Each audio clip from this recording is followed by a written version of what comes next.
Hello friends, எல்லாரும் எப்படி இருக்கீங்க? நான் உங்களோட மஸ்மணி கனகா. இன்னைக்கு பார்ட் 2 வீடியோ பார்க்கலாமா? ஸோ இந்த வீடியோ பார்த்தீங்கன்னா கொஞ்சம் லேட்டாக தான் நான் அப்டேட் பண்ணுறேன்.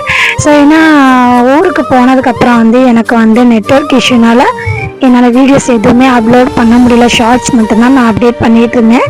ஸோ இப்போ மும்பைக்கு வந்துட்டேன். மும்பைக்கு வந்த பிறகு தான் நான் ஒவ்வொரு வீடியோவாக அப்டேட் பண்ண போகிறேன். நிறைய வீடியோஸ் இருக்குது, கோயில் கூட வீடியோஸ் இருக்குது, ஃபங்க்ஷன் வீடியோஸ், நிறைய வீடியோஸ் இருக்குது. ஸோ மறக்காமல் நம்ம வீடியோ பாருங்கள், முழுசாக பாருங்கள். மறக்காமல் லைக் போட மறந்துடாதீங்க. லைக் பண்ணி நம்மளோட சேனலையும் தொடர்ந்து சப்போர்ட் பண்ணுங்கள். ஸோ ஊருக்கு போயிட்டு செமையாக என்ஜாய் பண்ணிடணும். ஸோ வீடியோ ஸ்கிப் பண்ணாமல் பாருங்கள். வாங்க பார்ட் 2 வீடியோக்குள்ள போகலாமா? ஸோ இந்த வருஷம் பார்த்தீங்கன்னா நாங்கள் போன ட்ரெயின் பார்த்தீங்கன்னா jam Nagar to Tirunelveli. So இந்த ட்ரெயின் பார்த்திங்கன்னா எங்களுக்கு கொஞ்சம் பக்கத்தில். ஸோ அதனால தான் நாங்கள் அந்த ட்ரெயினை சாய்ஸ் பண்ணோம். மற்ற ட்ரெயின்லாம் நமக்கு குரலா போய் ஏற வேண்டியது இருக்கும். அது ட்ராவலிங் கொஞ்சம் இருக்கும். அதனால் ஸோ அந்த ட்ரெயினுக்கு நான் எடுக்கலை. இந்த வாட்டி ஸ்டேஷனில் அதிகமாக நான் இறங்கலை. ஏன்னா ட்ரெயினுக்குள்ளே யாருக்குன்னே ரொம்ப ஹீட்டு. ஸோ அதனால் வெளியிலையும் ரொம்ப வெயில் அடிக்கி ஹீட்டாக இருக்கனால நான் வெளியில் இறங்கவே இல்லை. ட்ரெயினுக்குள்ளே தான் இருந்தேன்.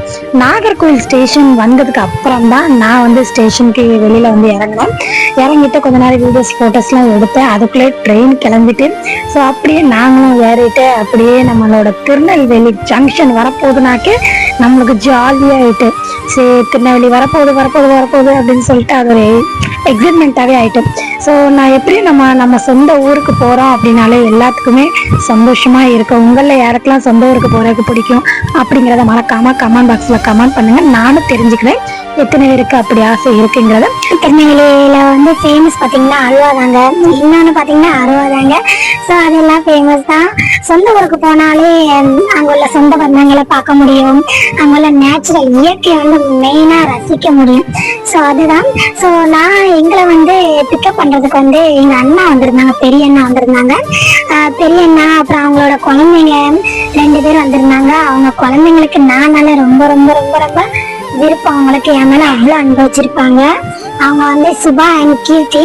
ஸோ அவங்களுக்கு நம்மளோட பிள்ளைங்களும் சரி, என் மேலேயும் சரி அவ்வளோ பாசமாக இருப்பாங்க. அதேமாரி எங்கள் அண்ணன் அப்படிதான் பாசமாக தான் இருப்பாங்க. ஸோ அதனால் எங்கள் அண்ணன் எங்களை கூப்பிட்றதுக்கு வந்திருந்தாங்க. அதே எனக்கு ரொம்ப சந்தோஷமாக இருந்துச்சு. ஏன்னா எல்லா வருஷமும் யாருமே கூப்பிட வர மாட்டாங்க. நாங்களாக போய் இறங்குவோம். அப்படியே ஒரு டாக்ஸி இல்லைன்னா ஆட்டோக்கு ஃபோன் பண்ணுவோம். அவங்க யாராவது வந்தாங்கன்னா நாங்கள் அதில் கிளம்பி போயிடுவோம். ஸோ இந்த வருஷம் எங்கள் அண்ணன் கூப்பிட வரேன்னு சொன்னதுனால அதுவே எனக்கு ஒரு சந்தோஷம். ஸோ அப்படியே லக்கேஜ் எல்லாமே இறக்கி வச்சோம். அப்புறம் அண்ணன் ஒவ்வொரு லக்கேஜாக எடுத்து தூக்கிட்டு போனாங்க. அப்புறம் நம்ம மாமா எப்படியே ஒரு பெட்டியை தூக்கிட்டு போனா காணுமே அப்படின்னு சொல்லிட்டு அவங்க ஸ்டைலாக நடந்து வர ஆரம்பிச்சிட்டாங்க. சரி ஸ்டைலாக வரவளே அப்படியே ஒரு வீடியோ எடுக்கலாம்னு சொல்லிட்டு நானும் அவரை சுற்றி வீடியோ எடுத்தேன். அதுக்குள்ள அண்ணன் ஓம்னி தான் வச்சுருக்காங்க. ஸோ அப்படியே ஓம்னி எடுத்துகிட்டு வந்துட்டாங்க. நாங்கள் போன நேரம் சீசன் டைம். அதுவும் இல்லாமல் ரொம்ப கூட்டம் இருந்துச்சு. இந்த வருஷம் இல்லாத கூட்டம் எந்த வருஷமும் இல்லை. ஏன்னா இந்த வருஷம் ரொம்ப கூட்டம். அதேமாதிரி அன்ரிசர்வ்லேயும் கூட்டம் அதிகமாக தான் இருந்துச்சு. ரிசர்வேஷன்லேயும் டிக்கெட் கிடைக்கிறதுக்கு ரொம்ப கஷ்டமாக இருந்துச்சு. நாங்கள் 2 மந்த்தாக டிக்கெட் எடுத்து எங்களுக்கு கரெக்டாக நம்ம கிளம்புற நேரத்தில் தான் எங்களுக்கு கன்ஃபார்ம் ஆச்சு. ஸோ அதுக்கப்புறம் வண்டியில் எல்லா ஜாமானும் நம்ம கொண்டு போன ஜாமான்ட்டு எல்லாத்தையும் ஏற்றணும். அதுக்காக எல்லாமே எடுத்து வச்சுக்கிட்டு இருந்தாங்க அண்ணா.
ஸ்டாப் பஸ் நிக்கிறதுக்கும் தனியா, அது இல்லாம கடைகள் எல்லாமே தனியா ஃபெசிலிட்டியா பண்ணிருக்காங்க. ஸோ சூப்பரா இருந்துச்சு.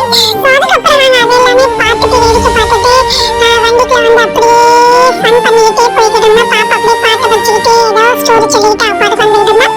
ஸோ